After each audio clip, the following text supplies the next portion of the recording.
बिस्मिल्लाहिर्रहमानिर्रहीम। अल्लाह तबारक व तआला का बेहद एहसान है कि अल्लाह तबारक व तआला ने हमें ज़िंदगी के अंदर एक मरतबा फिर एक नया साल अता फ़रमाया है।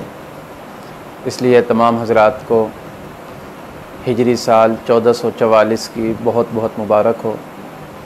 आज पाकिस्तान में मुहर्रम अल हराम की 1 तारीख़ है 1444 हिजरी, यानी रसूलुल्लाह सल्लम की हिजरत को 1443 साल गुज़र चुके हैं।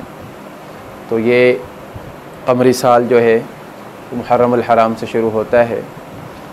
तकरीबन हम में से जो नौजवान तबक़ा है थोड़ा बहुत उनको पता होगा, वरना हमने अपना साल तो वो 2021-22 उसको बनाया हुआ है।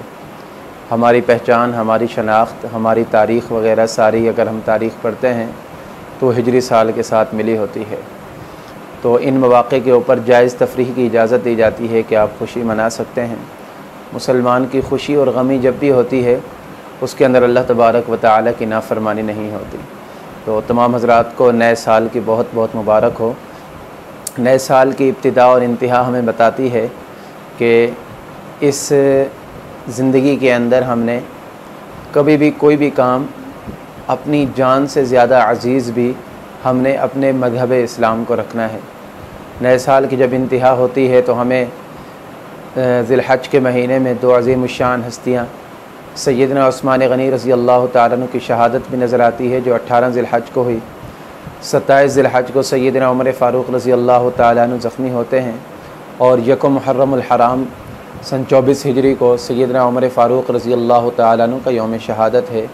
फिर इसी तरह सैयदना इमाम हुसैन रज़ी अल्लाह तआला अन्हु और उनके रुफ़क़ा का यौम शहादत 10 मुहर्रम अल हराम है, जिसको पूरे आलम इस्लाम के अंदर याद किया जाता है।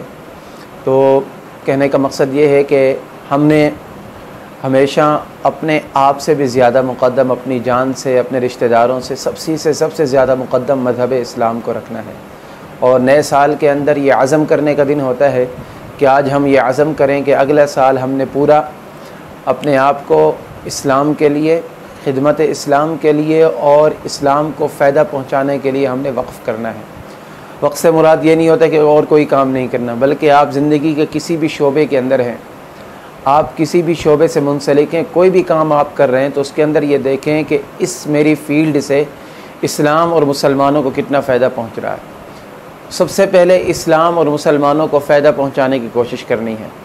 ये साल हमारे लिए खैरों वाला, बरकतों वाला हो जाए, उसके लिए हमें अपने आप को तब्दील करना पड़ेगा। हमने अपनी ज़िंदगी के कितने साल गुजार लिए, तो पीछे हम गौर करें, देखें कि हमने इसके अंदर दीन के लिए क्या कुछ किया है, दीन के लिए क्या कुछ किया, दीन को कितना फ़ायदा दिया है।